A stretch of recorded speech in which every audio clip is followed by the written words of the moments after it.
Selamat datang di pembelajaran pendidikan agama Katolik dan Budi Pekerti. Saya Bapak Eli Sefsafubun, dan selama semester ini saya akan membimbing Anda untuk memahami pembelajaran tentang pendidikan agama Katolik dan Budi Pekerti.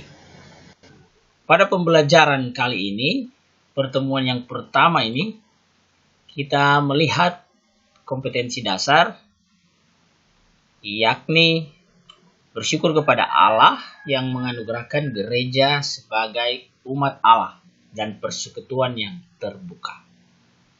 Kemudian kita bertanggung jawab sebagai anggota gereja yang merupakan umat Allah dan persekutuan yang terbuka. Selanjutnya kita memahami gereja sebagai umat Allah dan persekutuan yang terbuka. Dan pada akhirnya kita bisa melakukan aktivitas seperti refleksi, atau doa, atau puisi, membuat clipping berita dan gambar, atau melakukan wawancara dengan tokoh-tokoh umat tentang gereja sebagai umat Allah dan persekutuan yang terbuka. Indikator yang kita lihat pada pembelajaran ini seperti kompetensi dasarnya, yakni kita menyatakan syukur kepada Allah yang menganugerahkan gereja sebagai umat Allah, menyatakan tanggung jawab sebagai anggota gereja yang merupakan umat Allah, menjelaskan arti gereja sebagai umat Allah dalam Lumen Gentium artikel nomor 4, 7, dan 9, menyebutkan ciri-ciri gereja sebagai umat Allah dalam Lumen Gentium 4, 7, dan 9, menjelaskan arti gereja menurut kitab suci yang tertera dalam Kisah Para Rasul pasal 2 ayat 41 sampai 47, dan menjelaskan konsekuensi gereja sebagai umat Allah dalam hidup menggereja dewasa ini. Dan terakhir kita menuliskan refleksi tentang gereja sebagai umat Allah. Nah, bahan kajian yang kita pakai dalam pembelajaran kali ini adalah pandangan siswa atau peserta didik tentang gereja.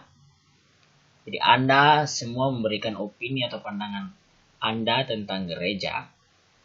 Gereja sebagai umat Allah dalam Kisah Para Rasul 2, 41 sampai 47. Konsekuensi paham gereja itu sebagai umat Allah, dan apa tindakan-tindakan dari kalian sebagai anggota umat Allah. Nah, anak-anak, pemikiran dasar dari pembelajaran kita hari ini tentang gereja sebagai umat Allah adalah bahwa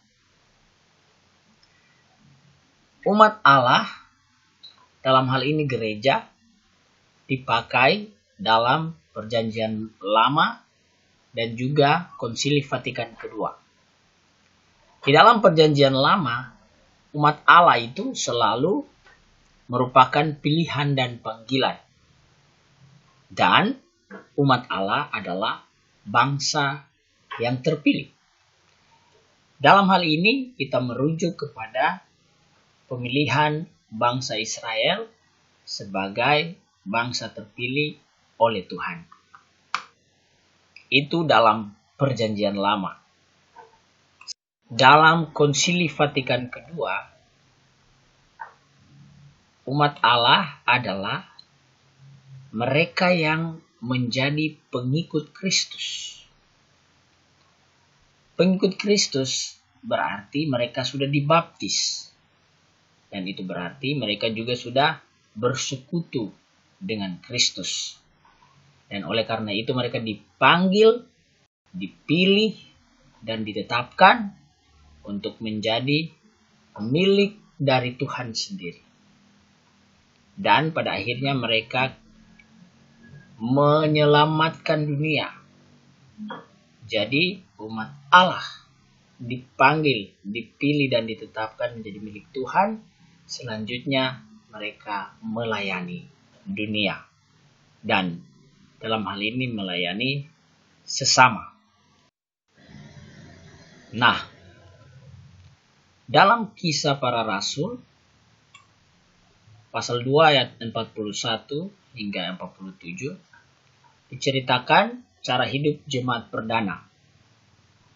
Dalam hal ini, orang-orang Kristen perdana yang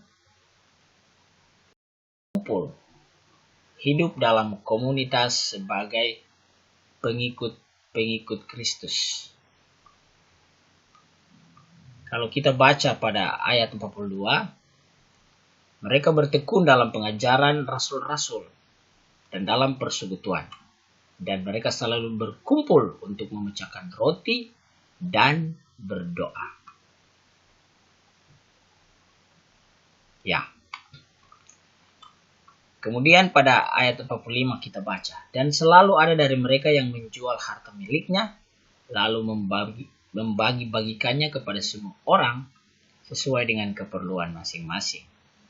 Dan pada ayat yang terakhir, mereka semua disukai semua orang, dan tiap-tiap hari Tuhan menambah jumlah mereka dengan orang yang diselamatkan. Nah, di sini kita tahu bahwa umat Allah, pengikut Kristus yang dimaksudkan adalah mereka yang bersekutu dalam doa, dalam iman akan Yesus Kristus, dalam ibadah, dan selanjutnya mereka melayani sesama. Bahkan mereka menjual atau memberikan harta yang mereka miliki untuk melayani banyak orang. Jadi kita sudah menjadi tahu bahwa cara hidup jemaat perdana, dalam hal ini gereja pada waktu itu bersekutu dalam iman akan Yesus Kristus dan melayani sesama dengan apa yang mereka miliki. Nah, sedangkan pada ajaran Konsili Vatikan kedua, yakni Lumen Gentium artikel 4, di sini kita baca bahwa Roh Kudus yang menguduskan gereja. Ketika sudah selesailah karya yang oleh Bapa dipercayakan kepada Putra untuk dilaksanakan di dunia, lihat Yohanes 17:4, diutuslah Roh Kudus pada hari Pentakosta untuk tiada hentinya menguduskan gereja. Dengan demikian, umat beriman akan dapat mendekati Bapa melalui Kristus dalam satu roh. Efesus 2 ayat 18. Dialah roh kehidupan atau sumber air yang memancar untuk hidup kekal. Dan pada bagian akhir ditulis, demikianlah seluruh gereja nampak sebagai umat yang disatukan berdasarkan kesatuan Bapa, Putra, dan Roh Kudus. Jadi, Konsili Vatikan kedua menegaskan bahwa umat bersekutu dalam iman akan Yesus Kristus karena Roh Kudus yang telah diutus oleh Yesus pada hari di mana ia naik ke surga.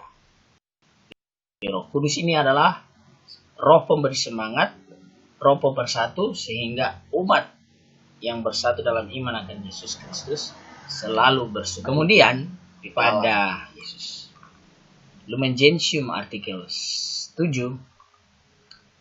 gereja digambarkan sebagai tubuh mistik Kristus. Nah ini, kalau kita baca pada bagian awal, dalam kodrat manusiawi yang disatukan dengan dirinya, Putra Allah telah mengalahkan maut dengan wafat dan kebangkitannya. Demikian ia telah menebus manusia dan mengubahnya menjadi ciptaan baru.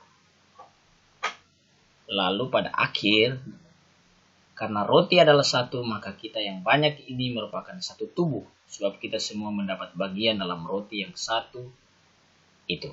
1 Korintus 10 ayat 17. Maksudnya begini. Pada hakikatnya manusia adalah orang yang berdosa.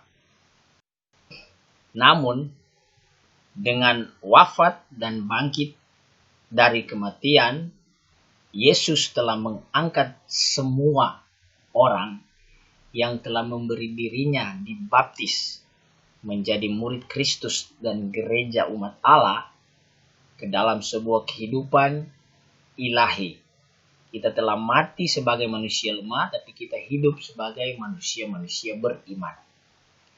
Dan meskipun kita ini berbeda, kita berkumpul dari seluruh macam latar belakang yang berbeda, namun kita disatukan dalam satu roti. Roti itu adalah Yesus sendiri yang telah wafat dan bangkit untuk kita.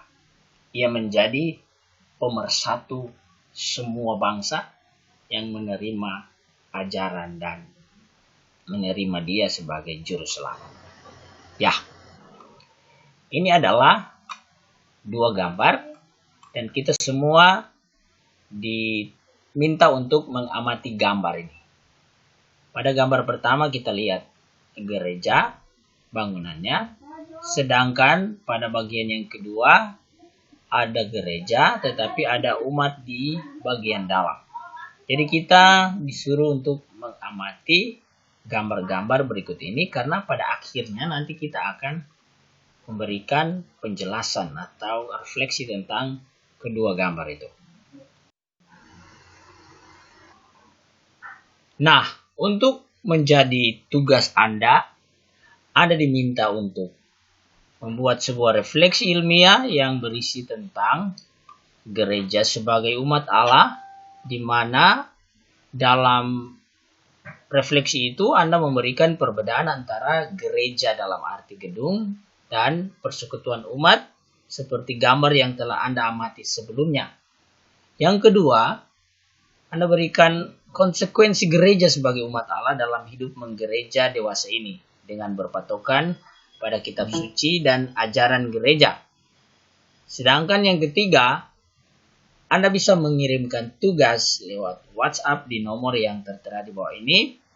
Dan jangan lupa sertakan nama dan kelas pada tugas Anda. Terima kasih dan Tuhan Yesus memberkati kita semua. Materi berikut adalah gereja sebagai persekutuan yang